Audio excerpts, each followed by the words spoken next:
अस्सलाम वालेकुम अगेन बेटा। हम बात कर रहे थे नेविगेशन के हवाले से कि नेविगेशन में हम कहते हैं animals use their senses to find accurate precise pathways as well as destination, और इंसेक्ट्स और बर्ड्स ये डिफरेंट सेंसेस को यूज कर रहे होते हैं, अपने इंस्टिंक्ट्स को यूज कर रहे होते हैं for navigation process. Without maps और इंस्ट्रूमेंट्स ये अपनी डेस्टिनेशन तक कैसे पहुंच जाते हैं। जैसे बर्ड्स हैं, उन्होंने कुछ लैंडमार्क्स रखे होते हैं, लैंडमार्क्स को देखते हुए वो अपनी डेस्टिनेशन का अंदाजा लगाते हैं। इसी तरह इंसेक्ट्स में डिफरेंट टेक्निक्स हैं जिसके थ्रू वो एग्जैक्ट या राइट पाथवे फाइंड आउट करते हैं during movement, during their migrations और लोकोमोशंस। In an ethological experiment that is now regarded as a classic of its kind, Nico Tinbergen, ये राइट साइड पे इसकी पिक्चर शो है बेटा, साइंटिस्ट की, demonstrated that the female digger wasp, ये जो lower side पे पिक्चर में आपको वेस्ट नजर आ रही है, it is digger wasp, Philanthus triangulum, is able to return directly to their tiny nest burrows after a provisioning flight. Food find out करने के लिए जब ये फ्लाइट के लिए जाते हैं, निकलते हैं रैंडमली, तो वापस जो उनकी अपने नेस्ट तक पहुंचने की एबिलिटीज हैं उसको मैयर किया गया, उसको सॉर्ट आउट किया गया कि ये कैसे रिकॉग्नाइज करते हैं अपने नेस्ट को। Because she first memorizes the relative position of the landmarks objects in her environment. वो देखते हैं पहले इंसेक्ट के उनके environment के गिर्द, उनके नेस्ट के गिर्द कौन कौन से जो ऑब्जेक्ट्स हैं मौजूद हैं। ये एक पिक्चर से इस एक्सपेरिमेंट की डिटेल बड़ी क्लियर नजर आ रही होगी। A digger wasp carries food, a paralyzed bee back to the nest. एक डिगर वेस्प जो है वो नेस्ट तक वापस फूड लेके जा रही होती है, और इसके गिर्द पाइन कोन्स प्लेस की थी इस निको टिम्बर्जन साइंटिस्ट ने। ये पाइन कोन्स आप देख रहे हैं, these pine cones were placed near the nest of digger wasp. अब वो आसानी से जहां भी फूड लेने के लिए जा रही थी, तो वो इन पाइन कोन्स को चूंकि उसने लैंडमार्क के तौर पे बनाया था, तो वो अपना फूड अपने नेस्ट तक लेके आ रही थी इजीली। सेकंड जो ग्रुप था एक्सपेरिमेंट्स का, when the landmarks were moved, nest यहाँ पे, लैंडमार्क्स को सेकंड पॉइंट में मूव कर दिया गया। अब आप देख सकते हैं कि डिगर वेस्ट की डायरेक्शन वो किस तरफ है, जहां पे पाइन कोन्स का सर्कल उसे नजर आ रहा है। इट मींस डिगर वेस्ट अपने नेस्ट को आइडेंटिफाई करने के लिए उसकी सराउंडिंग में पड़े हुए जो ऑब्जेक्ट्स हैं या लैंडमार्क्स हैं उनको आइडेंटिफाई करके अपने नेस्ट तक पहुंच रही थी। एक थर्ड एक्सपेरिमेंट का पार्ट ये था दैट चेंजिंग द लैंडमार्क्स को चेंज किया गया। पाइन कोन्स की बजाय जो पाइन कोन्स की जो आप सीक्वेंस देख रहे हैं, इधर सर्कुलर पैटर्न में है और इधर उनको ट्रायंगुलर पैटर्न में एडजस्ट कर दिया गया, जबकि यहाँ पे सर्कुलर पैटर्न में स्मॉल पीसेस ऑफ रॉक्स या छोटे जो कंकर वगैरह हैं उनको रख दिया गया। अब देखें डिगर वेस्ट कौन सा पाथवे जो है वो आइडेंटिफाई कर रही है, वो सर्कुलर पाथवे जहां पे वो पहले भी मूव कर रही थी due to the circular pine cones. It reveals that the wasp they respond to the arrangement of landmarks rather than the type और शेप ऑफ द लैंडमार्क्स, कि वो अरेंजमेंट या उस पैटर्न को मेमोराइज कर रहे हैं बजाय इसके कि वो ये आइडेंटिफाई कर सकें कि इनकी शेप क्या है। तो इस एक्सपेरिमेंट से बात क्लियर हुई कि जो डिगर वेस्ट हैं या जो दीगर इंसेक्ट्स इस तरह से फ्लाइंग इंसेक्ट्स हैं, क्लोजली रिलेटेड हाइमेनॉप्टेरन इंसेक्ट्स, हाइमेनॉप्टेरा ऑर्डर के जो दूसरे इंसेक्ट्स हैं, वो अपना पाथवे कैसे आइडेंटिफाई कर रहे होते हैं, अपना पाथवे कैसे जो है वो सॉर्ट आउट कर रहे होते हैं। इसको जो है वो आप भी ऑब्जर्व कर सकते हैं that then after I'm sure that you are aware of a similar use of geographical references as you navigate in your own environment. कह रहे कि इसी तरह की टेक्निक्स ह्यूमन बीइंग भी यूज कर रहे होते हैं specially, but I am equally sure that you are able to navigate a familiar environment, the interior of your house, for example, in darkness, अंधेरे में जब लाइट नहीं होती अक्सर, तो उस वक्त हम लैंडमार्क्स के मुताबिक जो पोजीशंस होती है चीजों की, उसके मुताबिक ही अपनी मूवमेंट जो है वो एक्यूरेट या लेस एक्यूरेट पोजीशंस को पॉसिबल बना रहे होते हैं। वो भी एक इसी तरह का एस्टिमेशन या इसी तरह का अंदाजा होता है जो हमें नेविगेशन में हेल्प करता है। एक टेक्निक यहाँ पे डिटेल से डिस्कस की गई है काफी, that is the technique used by ants. चींटियां अक्सर इसको यूज कर रही होती हैं फॉर नेविगेशन पर्पसेस, और नेविगेशन के लिए वो डिफरेंट जो है वो पाथवे अडेप्ट करेंगी फॉर फाइंडिंग देयर फूड। जब उन्होंने वापस नेस्ट तक आना है, तो नेस्ट तक आने के लिए आप देखें ये जो पहले आपको एक जिगजैग सा पाथवे नजर आ रहा है, टेढ़ा सा पाथवे नजर आ रहा है, ये उसका आउटवर्ड पाथ है। जब कोई एंट अपने जो है वो नेस्ट से फूड सोर्स तक आती है तो उसके लिए वो जिगजैग पाथवे उसकी स्मेल के अकॉर्डिंग जहां जहां से उसको वो केमिकल स्मेल आ रही होगी उसके मुताबिक पाथवे अडेप्ट करती है। लेकिन बाकियों को सिग्नल करने के लिए जब वो वापस नेस्ट में जाएगी तो वापस नेस्ट में जाने के लिए आप देख सकते हैं होमवर्ड पाथ उसका कितना स्ट्रेट है, या इतना जो जिगजैग पाथवे था उसकी बजाय बिल्कुल स्ट्रेट वो वापस जो है वो अपने नेस्ट में मूव कर रही है। Foraging and return path of the ant Tetramorium caespitum, the two lines marks the outward and homeward paths इस डायग्राम में जो शो किए गए। नेस्ट जो है स्टार्ट पॉइंट है उसका फॉरेजिंग ट्रिप के लिए, फूड फाइंडिंग के लिए। व्हाइट सर्कल्स टाइम मार्क्स दिए हुए हैं जो कि एवरी 10 सेकंड्स में वो कवर कर रही है, जबकि जो दूसरी लाइन है जिसमें क्वाइट स्ट्रेट लाइन नजर आ रही है वो उसका वापसी का पाथवे है once again to the nest. इसमें आप देखें 10 सेकंड्स में कितना ज्यादा डिस्टेंस कवर हो रहा है, ओनली 3 लैंडमार्क्स के बाद वो अपने नेस्ट तक पहुंच गई है। Ants they use pheromone trails, आपने देखा होगा कि एक पूरी लाइन लगी होती है यहाँ पे, ये देखिए यूजुअली कॉमन ऑब्जर्वेशन की बात है कि जब किसी जगह पे कोई फूड सोर्स अवेलेबल होता है तो इनकी एक पूरी लाइन नजर आ रही होती है। That is due to the pheromone trails pathway. ये फेरोमोन रेगुलेटेड ट्रेलिंग है जिसमें फूड फाइंड आउट करने के बाद सर्टेन केमिकल्स फेरोमोन्स रिलीज करते हैं जिसको दूसरे उसी स्पीशी के मेंबर्स यूज करते हुए उस फूड पाथवे तक या उस फूड पाथ तक बड़ी आसानी से पहुंच जाते हैं। अब देखें इसमें रीजंस क्या है, इसके लिए कौन कौन सी मैकेनिज्म्स, बिहेवियरल मैकेनिज्म एक्सप्लेन की गई हैं। At the nest, the returning individual performs stereotype behaviors designed to recruit others to food source के दूसरों को specific behaviors के through उसने convey करना है that specific insect or ant उसने एक food source find out कर लिया। By following the trail, these recruits are able to go directly to it। लेकिन वो जो ट्रेल सेट होनी है उस ट्रेल को सेट करेगी वो स्पेसिफिक एंट या वो स्पेसिफिक इंसेक्ट जिसने सबसे पहले फूड सोर्स को फाइंड आउट किया। As each of them returns to the nest, the two deposit pheromones, and so the trail is reinforced, trail is strengthened। कि ज्यादा इंसेक्ट्स आएंगे तो ज्यादा बेटर ट्रेल होगी और उसको दूसरे या फॉलोइंग इंसेक्ट्स के लिए आइडेंटिफाई करना ज्यादा आसान हो जाएगा। No trail reinforcement will take place if no trail reinforcement will take place if food source will become exhausted। अगर फूड सोर्स खत्म हो गया तो उस ट्रेल को दोबारा से स्ट्रेंथन नहीं किया जाएगा, दोबारा से जो है वो ट्रेल स्ट्रेंथन नहीं होगी और अल्टीमेटली वो डिसअपीयर हो जाएगी। यानी वहां से फूड सोर्स खत्म होने के बाद वो जो एक लाइन लगी होती है चींटियों की वो भी आहिस्ता आहिस्ता खत्म हो जाएगी। Their short-lived nature makes pheromone trails a particular suitable navigational aid in this situation। कि खत्म होने के जाहिर अगर वो परमानेंट रहेगी तो बाकी इंसेक्ट्स उसी डायरेक्शन में मूव करते रहेंगे।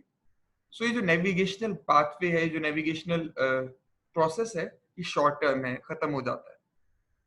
If they were too long lasting, many ants would waste valuable foraging time, जाहिर उनका टाइम वेस्ट होगा following trails that provided no reward। इसलिए ये ट्रेल्स लॉन्ग लास्टिंग नहीं होती। इसी से रिलेटेड, ट्रेल लेइंग से रिलेटेड एक सेकंड मेथड है डेड रेकनिंग। रेकनिंग कहते हैं हिसाब किताब लगाना। डेड मुर्दा का मतलब यहाँ पे ये वर्ड यूज करने का मतलब ये कि एक मॉडिफाइड फॉर्म है डिड्यूस्ड की। एनिमल्स अक्सर एक रफ सी एस्टिमेशन, एक रफ सा हिसाब किताब लगा के तो अपनी जो डेस्टिनेशन होती है वहां तक पहुंचने में लैंडमार्क्स का या कुछ ऑब्जेक्ट्स का सहारा लेते हैं एक रफ एस्टिमेशन से। That rough estimation is called dead reckoning. In animals usually known as path integration और path finding. It means the putting together of cues और signals from different sensory sources within the body without reference to visual or other external landmarks to estimate position relative to a known starting point continuously while traveling on a path।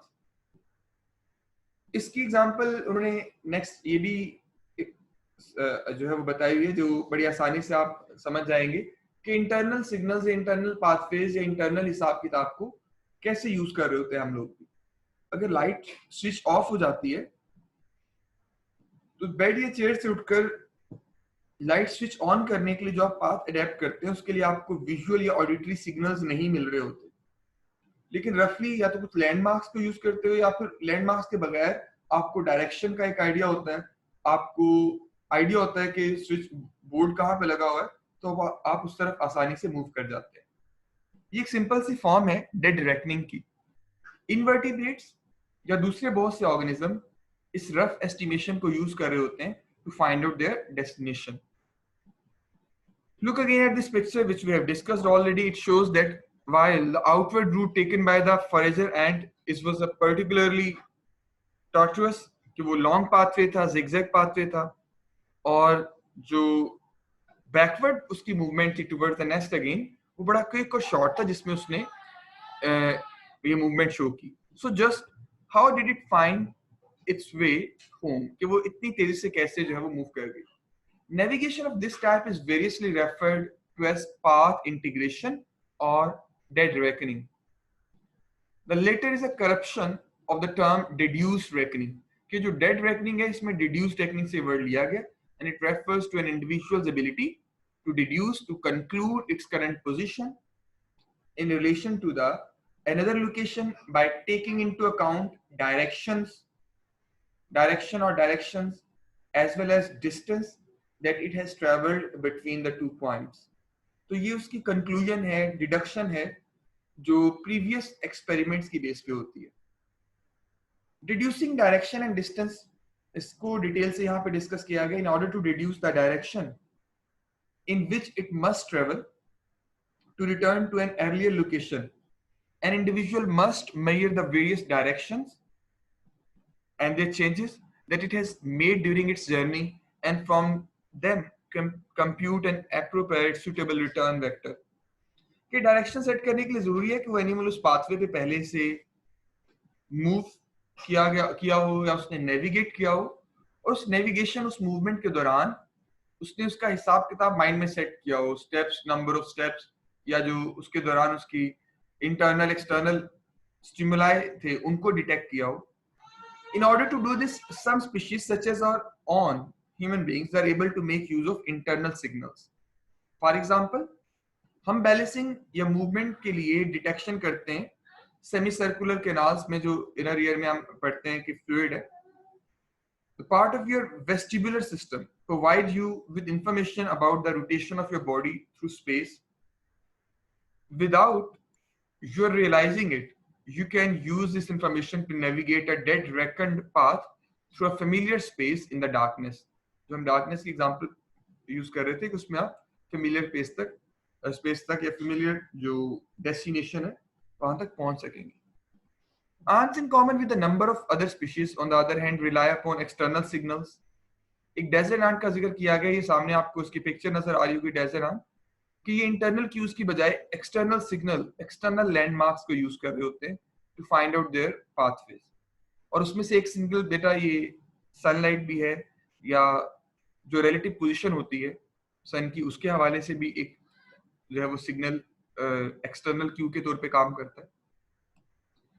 If we were to allow a desert ant to find a food source, but then before it had chance to set off on its return, we moved it 2 meters to the east of the food and then let it go.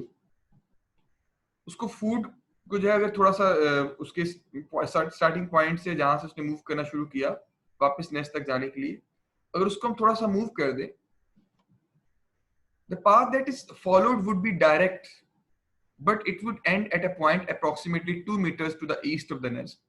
कि उसने जो अंदाजा लगाया था अगर आपने वहां से उसको मूव कर दिया 2 मीटर, तो नेस्ट तक वापस जाने के लिए जाहिर है इनकमिंग जो पाथवे थे ना बेटा, ये सिग्नल या क्यूज उसने इस जिगजैग पाथवे के दौरान फाइंड आउट किए, जिगजैग पाथवे के दौरान जो है वो सिग्नल आइडेंटिफाई किए। लेकिन वापस जाते हुए अगर आप यहां से ऑब्जेक्ट को या फूड सोर्स को थोड़ा सा डिस्प्लेस कर देते हैं, तो उसके जो नेस्ट तक जाने की एबिलिटी है वो भी ज़ाहिर है वो केमिकल सेंसेस या दूसरी सेंसेस पे डिपेंड कर रहे होते हैं, वो भी नेस्ट से 2 मीटर दूर चली जाएगी या उसकी जो डेस्टिनेशन है वो इन लैंडमार्क्स के मुताबिक एडजस्ट हो रही होती है. The angle of travel and distance walked both would be right, but the end point would be wrong. कि end point जो है वो different हो गया. Evidently, the Ankh was unable to take into account our experimental displacement of it and to thereby correct its trajectory.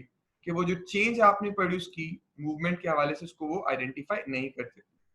ये कुछ ants का जिक्र है जो solar pathway या solar जो azimuth है, जो solar pathway है, उसको यूज कर होता है एज अ लैंडमार्क.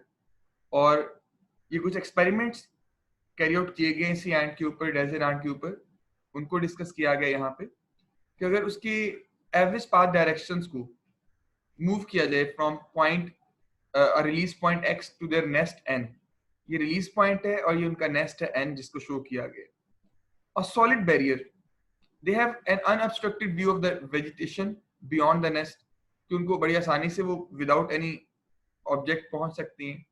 अगर सॉलिड बैरियर रख दिया जाए on the ground, view of distant vegetation is obstructed as animal approach, तो पाथवे उसका डिस्टर्ब होगा. और सी जो चार्ली ऑप्शन में आप देख रहे हैं, there is a barrier but barrier 10 centimetre from the ground to allow ants to pass under view of vegetation, तो वो दोबारा से अपने नेस्ट तक पहुंच सकते हैं अगर उनको वेजिटेशन का व्यू है. और delta, an elevated barrier obstructs the view of the upper portion of the vegetation from the outset. तो उससे भी उनका पाथवे थोड़ा डिस्ट्रैक्ट जरूर होगा क्योंकि अपर पोर्शन जो है वो वेजिटेशन का या अपर जो व्यू है उनका वो क्लियर नहीं है, लेकिन फिर भी वो अपनी डेस्टिनी तक पहुंच जाएंगे. तो नेविगेशन और डेड रेकनिंग में ये सारी ट्रेजेक्टरीज या पाथवेज को फाइंड आउट करने के लिए एक्सटर्नल क्यूज पे भी डिपेंड करते हैं इंसेक्ट्स, और इंटरनल क्यूज के हवाले से भी डिपेंड कर रहे होते हैं. ये लास्ट पे डेड रेकनिंग से रिलेटेड कुछ स्लाइड्स हैं दो, इन एक्सपेरिमेंट्स को, इन पाथवेज को आप दोबारा से एक दफा पढ़िएगा. कोई क्वेश्चन या क्यूरीज हो तो इंशाल्लाह इसको हम कल डिस्कस कर लेंगे. That was all about navigation and dead reckoning. उसकी दूसरी टेक्निक्स हैं उसको हम नेक्स्ट लेक्चर्स में मंडे से इंशाल्लाह डिस्कस कर रहे होंगे. Thank you so much.